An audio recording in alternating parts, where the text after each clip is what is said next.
салому дуруди бепоён ба кулли мухлисони барномаи дар шабакаҳои иҷтимоӣ. Фирдавси Хурсанд топ хабарҳои варзиширо бароятон мехонад. оғоз мекунем. Давид Луис, собиқ футболбози дастаи Арсенал, Челси ва чанд дастаи дигар ҳоло ба дастаи Фламенгои чемпионати Бразилия гузариш кард ва ҳамагон гуфтанд ки замони рафтанаш аз чемпионатҳои бузурги аврупоӣ расида буд. аммо шумо ба қавле таги гапро намедонистаед. замоне дар Лондон овозаву дарвозаҳо пайдо шуд ки Давид Луис тарки Челси карданист. ҳамон вақт беш аз 8 дастаи хуби Аврупо барои ҳамкорӣ шартнома пешниҳод карда буданд. акнун хабарҳо паҳн гардид ки Карло Анчелоти, самрабии дастаи Реал Мадрид, махсусан худаш ба Давид Луис занг зада пешниҳоди ҳамкорӣ намудааст. Давид Луис бошад бо сармураббӣ ҷавоби рад дода арзиши Фламенгоро аз кулли дастаҳои дунёӣ боло гузоштааст.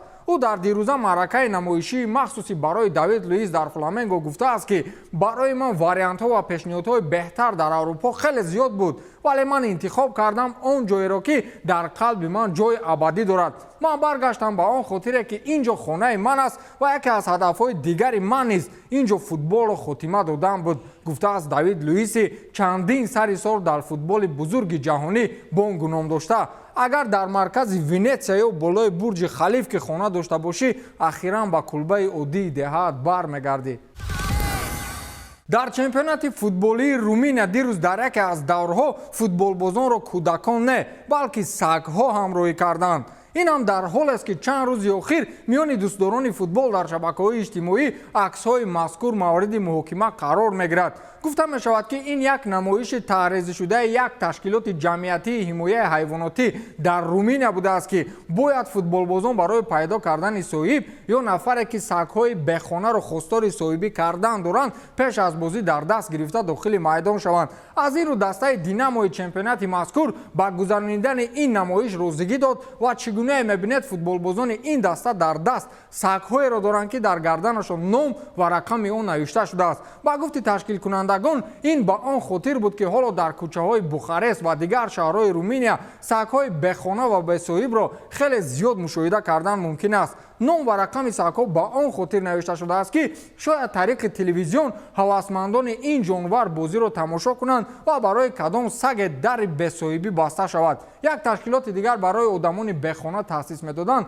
нуран алонур мешуд. чӣ гуфтед? ахиран раҳбарияти бошгоҳи Барселона боварии худро нисбати мутахассиси ҳолландӣ Роналд Куман канда кард ва ҳатто кор то ҷое расид ки барои ӯ 4 бозии дигар муҳлат дода шуд. пойгоҳи хабарии АС интишор кардааст ки ҳайати идоракунандаи бошгоҳ Роналд Куманро ҳушдор доданд ки дар сурати пеш нарафтани сатҳи рақобатии даста ва ғолибият ба даст наовардан дар 4 бозии ояндаи Барселона ҳамкориро бо ӯ қатъ менамоянд. ин ҳам дар ҳолест ки дастаи Барселона дар вартаи муфлисшавӣ ва тағйиротҳои кадрӣ дар ҳайат қарор дорад ва ҳоло ҳайати бозигаронро онҳое ташкил намуданд ки қариб ҳамагӣ футболбозони ҷавонанд. аз ин рӯ бозиҳои охири дастаи Барселона он қадар натиҷаи хуб надод ва ҳатто дар марҳилаи гурӯҳии Лигаи чемпионҳо дар майдони худашон аз дастаи Бавария бо ҳисоби 3-0 мағлуб гардиданд. акнун Роналд Куманро мебояд 4 бозии ояндаро бо ғолибият паси сар намояд то дар курсии феълияш боқӣ монад. 4 бозии ояндаи ин даста ин рақобат бо дастаҳои Гранада, Кадис, Леванте ва Бенфика дар Лигаи чемпионҳоро ташкил медиҳад. се дастаи аввалро кафолат намедиҳам, вале Бенфика аниқ Барселонаро мешиканад.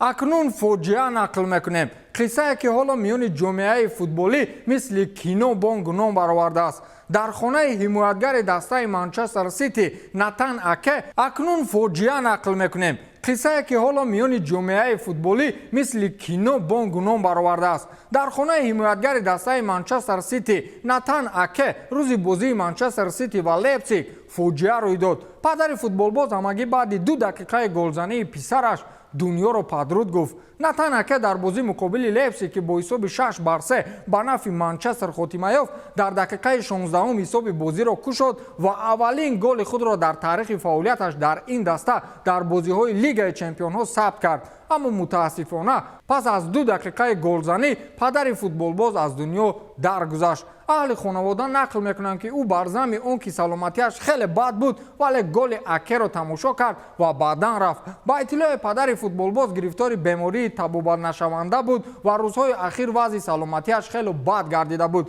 در روند بازی خبر ناخوش رو به اکه نرسانیدند ولی بعداً خود فوتبالباز با چنین سخنها در شبکه اینستاگرام با پدرش خیرباد گفت. روزهای آخر برایم بدترین فرصت‌های زندگی بود. پدرم از یک بیماری تبوبت نشونده اذیت میکشید. همون اهل خانواده و دوستانم مرا دستگیری میکردند. بگاه من اولین گل خود را در لیگ چمپیون‌ها زدم ولی متاسفانه بعد چند دقیقه آن او وفات کرده است. مادرم و برادرم اون لحظه ها در کنارش بودند. این امر تقدیر است. بازی کردن من در فوتبال کلان او را همیشه خوشحال میساخت و هر لحظه مرا دیده افتخار میکرد. نوشته است نتن اکه. مردن با اون که فرزند در فوتبال کلان جهان گل میزند و تو با افتخار میموری گمانم شرفمندانه است.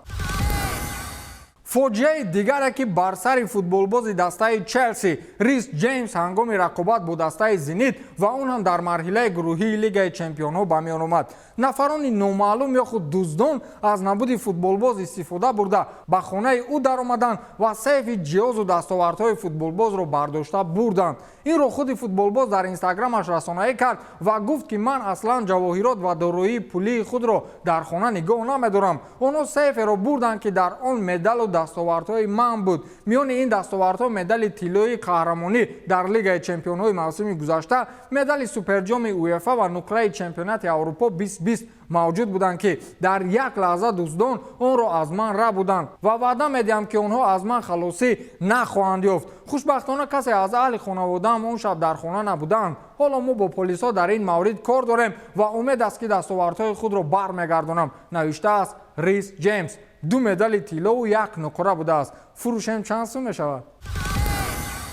رونالدو در قطار مسی فوتبالباز فوق‌العاده است و هیچ کس به فوتبالباز زور بودن او شبهه ندارد. اما بدخواهانش و نفرانی که مخلصش نیستند او را بیشتر به خصلت‌های ناز و بزرگکنی و طبع نازک داشتن مورد انتقاد قرار می‌دهند. اکنون به قول به دهان مرده کلمه انداختیم. همین حالا خبرها نشر شدند که رونالدو بعد برگشتش به منچستر در یک مضافات با ارزش 7 میلیون پوند استرلینگ خانه خرید که میان جنگل و طبیعت زیبای جای گرفته بود. همینک بعد 2 هفته خریدن خانه رونالدو منزلش را عوض کرد و به جای دیگر رفت. سببش رو میدونید چی است؟ با اطلاع زسان رونالدو با آن خاطر خانه رو عوض کرده است که با پیش خانه او سحرگاهان و بگاهی رمه گوسفندان میگذشتند و هر صبح صدای این جانوران بلند میشد که این به رونالدو پسند نبوده است. از این رو کریستیانو این خانه رو فروخت و در جای دیگر با ارزش 3 میلیون پوند استرلینگ خانه خرید. گفته می شود که خانه او در آن محل قرار دارد که زمانهای قبلا در منچستر بودنش نیز اونجا خانه داشت.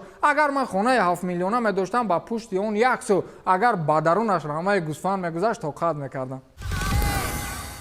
در شبکه‌های اینترنتی حالا نواری از جانب گواردیولا مورد تنبیه قرار گرفتن جک گریلیش و ریاد محرز چرخ میزند. این واقعه هنگام بازی دسته‌های منچستر سیتی و لیپزیگ در دوره رقابت‌های گروهی لیگ چمپیون‌ها به میان آمد.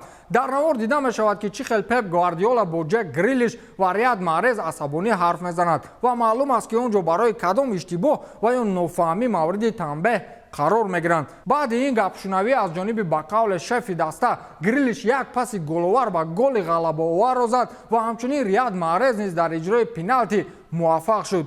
به مربی زیر گردون معتبر نتوان شدن. اما این گپ حال حاضر با بارسلونا و آرسنال ربطی ندارد. باقی زنده باشید. خیر.